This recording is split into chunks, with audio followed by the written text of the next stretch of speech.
Hello, this is Michael Hexter. Welcome to Politics 2100 here on YouTube.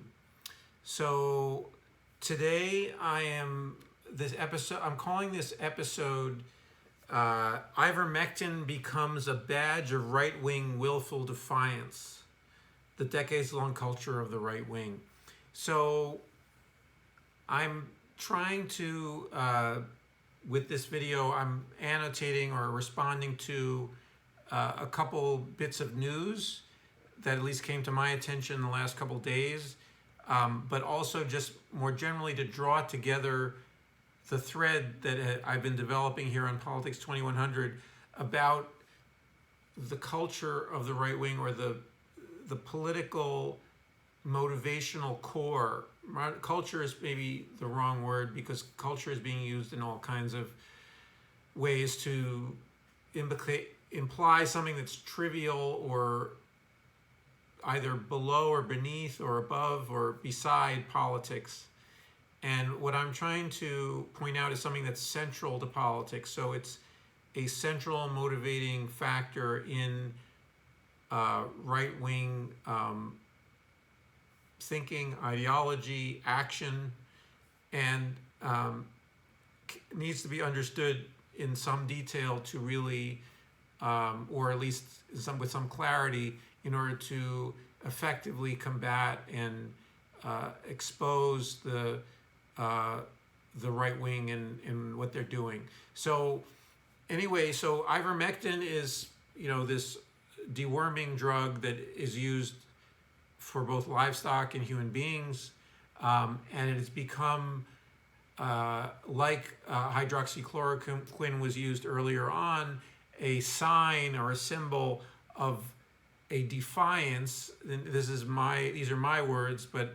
other people have noticed this. So I'm not pointing something out that's entirely, it's right there on the surface. So there's nothing really deep about this, but at the same time, I'm using very common words to describe the behavior. So there's a defiance of the scientific recommendations of doctors, of epidemiologists, in favor of an alternative, in either previously hydroxychloroquine, now ivermectin, and that's being advocated for, or it's at least being touted by various figures like Tucker Carlson or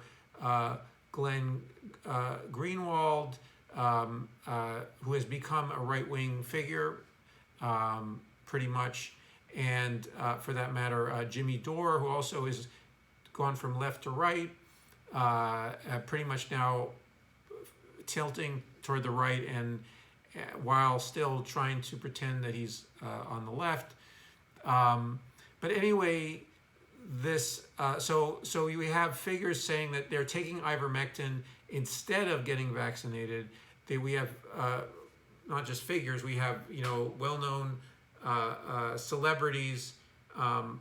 We have, for instance, Joe Rogan. Now, we don't know if Joe Rogan was actually vaccinated or not, but he has advertised in some sense that he is taking ivermectin in response to getting COVID. And he also took a real treatment, monoclonal antibodies, in addition, but he has been trying to burnish his brand to his audience, which is increasingly right-wing, or it seems to have a large right-wing component. He's someone who sort of has straddled left and right-wing. But anyway, he's not the only person who's been advertising ivermectin as a substitute for getting vaccinated, or as a substitute for, if you get infected, taking monoclonal antibodies, which is it's not the only recognized treatment, but considered to be the most effective treatment for a COVID infection once you become infected. And so this is an advertisement of a defiance, of a willful defiance of what's been recommended by professionals. And I've commented before in previous episodes about how for certain political figures who are sociopaths, who are manipulating other people because they are themselves often are not following their own advice, as a means to undermine the Democrats and the Biden administration and the efforts to, this is in the United States, the efforts to quell the COVID pandemic in order not to give Joe Biden a win, in order to damage as much as possible the economy, the political efforts to, or the efforts of the government, let's say, not necessarily, they shouldn't be considered political, but the efforts of the government in its current hands to organize a public health initiative, a vaccination campaign, and quell and suppress infections and basically lead the economy and the society back to some more semblance of a normality, or a not pre-pandemic state, or a state that is post-pandemic. And so the important thing for me is to emphasize is that this is about willfulness, and this is the theme that runs throughout the history of the right wing, especially fascist right wing, but also really almost any part of the right wing that have called themselves different things over the years, but that they are, through a display of will, defying what they consider to be the encircling grasp of government or regulation, or the hordes of common people, okay, who are supposedly beneath the person who is, quote unquote, defying them. I mean, there's a number of different flavors. I'm trying to go through how this might look in different ways in an abstract kind of way. But anyway, so this willful defiance leads to, I want to try to understand it, and also an even more interesting, or just as interesting, a finding or a assertion that we're seeing now on the right wing is that they naturalize this to such a degree that they're saying that there's a fellow named Nolte at Breitbart who is saying that it's in fact a liberal conspiracy to kill the right wingers by getting their backup. In other words, by telling them that they should get vaccinated, but then knowing this, Nolte is saying this is devilish because they know that they'll do the opposite. So in other words, that the liberals are so evil, and the left wing is so evil, that they tell the right wing to do something that would save their lives, but they didn't recognize that they will willfully defy whatever they say. So in other words, so it would be better that they wouldn't say anything, or that they would say the opposite, so that they telling people they shouldn't get vaccinated, in fact, and then according to Nolte's logic, then that would actually have gotten these right wingers to get vaccinated. And he's someone who's actually trying to encourage the right wing to get vaccinated, but he says the liberals are so hated by the right wing and by the base of the right wing that they will do exactly the opposite no matter what. In other words, so it's a mindless knee-jerk defiance of what is being told to them by either some government authority, as viewed as liberal, okay, viewed as of the left, of the opposite party, or the somehow. So they will just do the opposite, no matter, without thinking, without. And so this is a stunning admission, and also this is kind of interestingly, Sam Cedar, I think it was yesterday, I will put a link in the beginning of his 2-hour Majority Report videocast podcast. he talks about how he was on a panel once with Christine Whitman, the moderate Republican who was once governor of New Jersey and also served in the Bush administration as, I think, the EPA administrator or the Secretary of the Interior, I think. But anyway, so she, on this panel, said that, not with the same kind of accusation that Nolte did, but she said that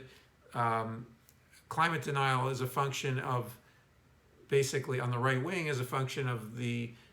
basically defiance of whatever liberals are saying, whatever the left of center is saying. So they're just doing the opposite. There's no content to the climate denial, according to her, but it's simply a gainsaying. And so this gets into a territory where,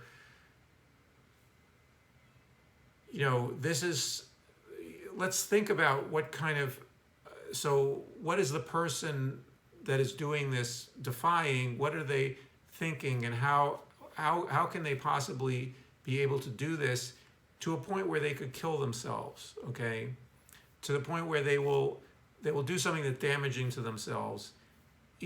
perhaps even partially knowing that it's damaging to themselves, in defiance. And it's, for one, it's extremely childish, and this is why the word willful to me seems apt, because willfulness is often applied, or sometimes applied, in describing how a child acts at a certain